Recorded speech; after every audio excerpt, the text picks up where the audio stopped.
everybody, Scoutcrafty here again, TGIF. Thank God it's Friday. Made it through another week, and this is a busy time of year, right?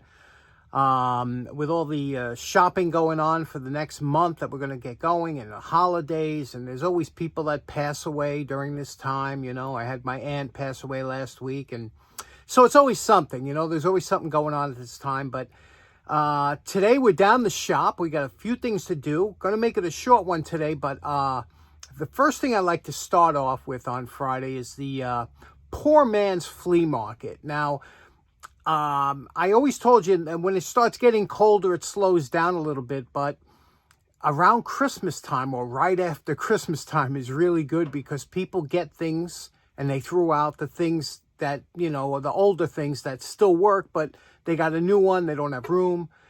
So I do really good right after Christmas. But there was a couple things I saw. Again, I'm not taking a lot of stuff, but I like to show you and take you along with me. So let's go check it out right now.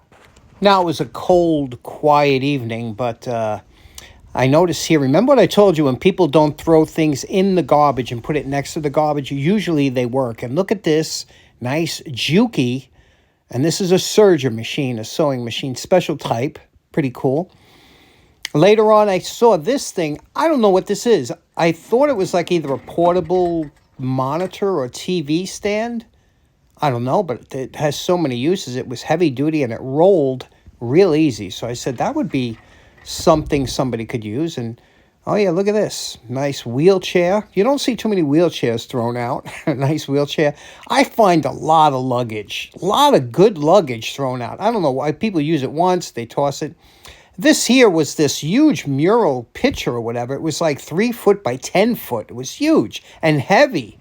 It actually had plaster in it. You could see the corner was chipped, but that was something else. A big heavy-duty mural that I guess you could hang on the wall, but it was heavy. And then later on, as I was heading home, right down the block from my house, I saw this lamp. Now, at first I didn't see the lamp. I saw the cord. It was a huge cord, thick, beautiful cord. And I said, what's that go to? And I saw the lamp. It was kind of hidden behind the garbage. And interesting lamp. I was like, why does it have such a thick cord? I thought maybe the lamp did something else. So I checked it out, took a normal bulb. So I'm saying, what can this do? And then I saw in the front, it had 2 additional outlets. And I guess you could plug anything into them. So pretty interesting, right? Okay, so a couple things that I saw that was interesting on my walk. Again, I'm not picking stuff, and I don't take any more cords. However, when you see a really nice cord, sometimes you can't pass it by, like this one here. I never seen such a thick cord on lamp. Now, this is 14 AWG, which is American wire gauge, 14 gauge wire, and you could see here, this is some heavy duty wire. And it's got a beautiful plug on the end, grounded plug. So this was a nice find. This is good for 15 amps. It's a long cord, so just a nice find. But the other thing that was in that lamp, that unusual lamp, was this bulb. Now this is a halogen bulb, and you could tell a halogen, they usually have a different wattage reading. So this one here, you can see it's made in Hungary. It's 53 watts. And this is equivalent to a 75 watt bulb. So at 53 watts, this will give out the same power. Now, this was a transitional bulb when they were going between incandescent, the regular bulbs we grew up with, and the new LEDs. They were trying to cut power. This was one of the first attempts until they came out with the compact fluorescent and then eventually the LEDs that we know now. Imagine you can get 75 watts of light for less than 10 watts. Now, with no heat. This one here cut it down from 53 to 75. It was a good savings, but you know, and people were buying these up, but they did fail. And this had a nice light to it. Now, the first thing you have to do when you get a light like this, now this one looks like it's burnt out from what I was looking at, but the first thing you do is I'll check it with the voltometer. Okay, we have it on ohms and we have it on sound. That shows continuity. So if I touch it to the center electrode and the side, if I hear beeping, that means that there's contact in there. So there isn't, so it's burnt out. I thought it would be interesting to show you the inside of these halogen bulbs to show you how they operate and how they fail. So let's break this open and show you what's inside. This can be a little messy, but what I do is encapsulate it in a plastic bag, put on a piece of wood, wooden mallet. There we go. See that shatter? But you don't want that. That glass, when it shatters, will go all over your shop. So now we have it in a plastic bag. We'll just make sure this is, and I'll take it out and show you. Okay, here we go. This is the inside of a halogen bulb. You can see what it is. It's a bulb within a bulb. And the funny thing is, with a regular incandescent bulb, there's a little filament that goes between the two electrodes, and under a vacuum that's in that glass globe, there's a vacuum in there. If you break that, the filament gets air and it will burn out instantly. Whereas with a halogen bulb, this is a sealed bulb. And you can see the little filament. I'm going to try and zoom in so you can see the little filament in there and how it's broken and why this doesn't work. But I often wondered that I think that glass envelope or bulb they put over there is just a safety, because you can't touch halogen. It gets super hot. And also the oils of your hand, if it gets on this glass, when it heats up, it'll do damage to the glass. So let me show you the filament. Okay, now you can see that filament. Now you can see how it's moving around there, shaking around. That's because it broke away from the bottom of the filament, which makes the connection to here. And that's what happens when a bulb fails, that eventually breaks away. Now, sometimes you could shake it around and get the filament to touch the other filament, and then it'll light again. But so that's how you can tell it's broken. So it's a bulb within a bulb. That's pretty interesting, huh? Okay, next up, I got a couple care packages a while ago. I'm trying to get through a lot of them, and this one here was sent, oh God, almost a year ago, by my good buddy Big Vic. Everybody loves Big Vic. If you don't know Big Vic, Big Vic's Workshop is his channel. He's a good friend of the show. He's a friend of everybody. He's just the nicest guy you ever want to meet. And Big Vic, recently you haven't heard too much of him video-wise, because his lovely wife purchased Vic a lathe. And when Vic got that lathe, and like I tell all of you, it is addicting. A lathe is addicting, and he's been knocking out all kinds of great stuff. He sent me this absolutely beautiful screwdriver that I use upstairs all the time. He just, you know, and when you get a lathe, you get addicted to it, and there's nothing you could do, and that's just the beginning. So he sent this in a while ago. He might even sent this in before he got the lathe.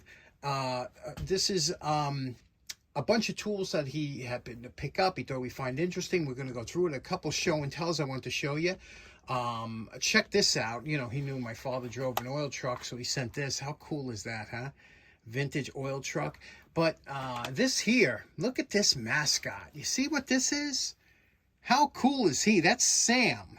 Okay, and look at Sam was the Olympic Eagle. He was the official mascot for the Olympic Games in 1984. How cool is that, huh? Look at that. It's 1984, and you can see here it's dated on the bottom here. And 1980, 81. Can you see that? Can you just make it out? And but that's just cool, huh? I keep him upstairs. That's why he hasn't been. I don't want to get him covered with all kinds of dust that we have down here. So he's been upstairs in my living room. But let's go through some of the tools sent. Remember these pencils we used to get at the circus? You remember? Or when you went on a school trip or something, you always wanted to get a souvenir. Souvenirs were a big part of when I went. My mother always gave me a few dollars to pick, buy lunch or a souvenir or something. I always wanted to get and these big pencils, sometimes they had tassels on the end. And I don't know. That's the only time you would buy them. This one here was from the Great Smoky Mountains. Beautiful tourist destination. And this one here is from Opryland, Nashville, which is the great old Opry country music capital. But he sent a bunch of these tools, and we're going to get to some of these. Obviously, good projects here. I mean, we like the ones that really look before and after, but I wanted to show you these screwdrivers because I've never seen them before. Okay, I think I'm stepping into 357 Magdad's realm now, but what this is a Stanley-Yankee, what I believe was a set, because they all have the same handle colors. It was kind of an unusual color. It's not, it's a dark blue. You can see on the ferrule here, it says Stanley-Yankee, number 4595, this one here. This one here is a number 2590. I'm sorry about the focus. Can you see that? And interesting, you know, very interesting. Again, they don't look like they're very lightweight. They don't look like like something you would see for their industrial line. This one here is a 4595. Again, same numbers. That's probably a set. But this one here is the one that intrigued me the most because I never saw this before. Look at this here. First of all, it's a Stanley, numbers 2590. Okay, and you can see what it is here. And look at that tip. Say, I've never seen that before. What's that for? And then in it was these blades. You can see here, the blades. That's the regular screw tip. It's a little twisted here. But look at that bottom. You see how it's got a curve like that? Well, this would push into here, okay? And when you push it, you see that acts as a spring. When you push it in and you give it a little turn, all of a sudden it'll seat. And when it seats, it goes all the way in. This is rock solid. There's no play. There's no side to side, no wiggle. It is absolutely beautiful. Amazing design. I'm surprised it haven't seen it before. After, here's the Phillips, same thing. You would press this in. Now, the important thing is when you press it in, you got to turn it until it finds its seat in here. And when it's all the way seated like that, that's it. There's no jiggle, wiggle, play. Solid. Very interesting, isn't it? Let's clean these up. See what we could do. Okay, now that we cleaned the shafts and the ferrules, what we want to do is we want to go over the tips, okay? This tip here looks fine. This tip here, this one's broken. You can see it's chipped off. And this tip here, this one here is twisted. You can see here, it's got kind of a gnarly twist to it. Now, what I'm going to do with this one here, because once it's twisted, I could bend that back.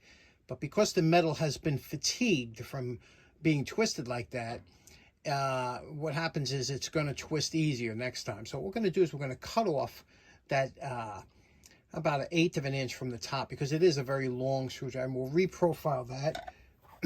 With this one here, of course, because it's chipped on the side, we'll have to do the same thing. So let's get the whizzer wheel out and cut those off. Now we're going to switch the grinder over to the whizzer wheel.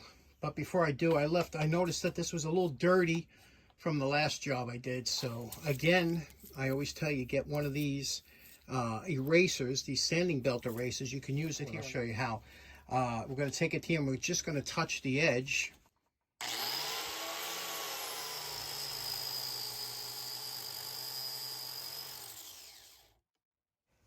And there we go. Now that'll expose some new grit, and it'll also make your flap disc last longer. So it doesn't take a lot off the eraser. It's really a good thing to know. Now when you're using your grinder with the flap disc, a lot of times you have your guard like this. It's almost like a 9 to 3 affair on here. So 9 o'clock to 3 o'clock. Okay, so you can use the edge of your grinder. When you're using a cutting wheel, I like to use the 3 o'clock position. So that's why you open the little lever here. Turn your guard all the way over to the right here. So now I have this exposed, because now what I'm going to do is I'm going to hold this top handle like this. You can also put the handle on some of them on the top of here. But I hold the top handle like this, bottom like this, and I just come down like a chop saw. And I have this whole guard blocking me in case something splits or flies back.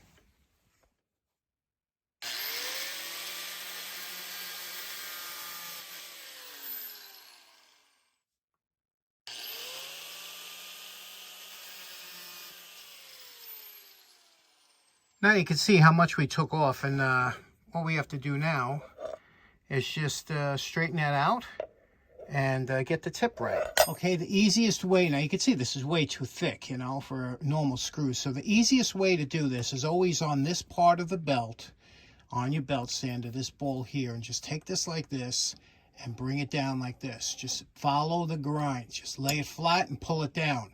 And you can get a parallel grind in there, and I'll show you what it looks like. It's very easy to do.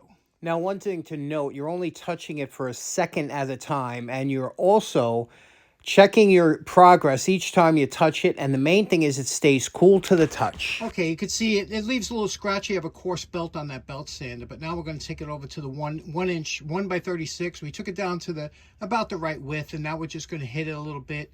And also, you see here, we're going to just bring this in a little bit, the sides, and you work it very gently, and don't be in a rush, and then we'll do the tip last. But looks good so far. Again, have water ready to not to overheat. Okay, now we're finished with the tips. They all look good. They're all back to what I believe will be a good working tip.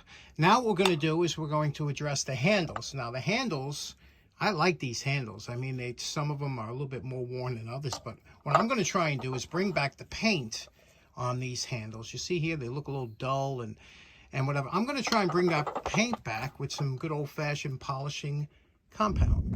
Okay, here's what it looks like. Here's what we're starting with. Now we're using a damp rag, and don't be afraid to let the compound do the work.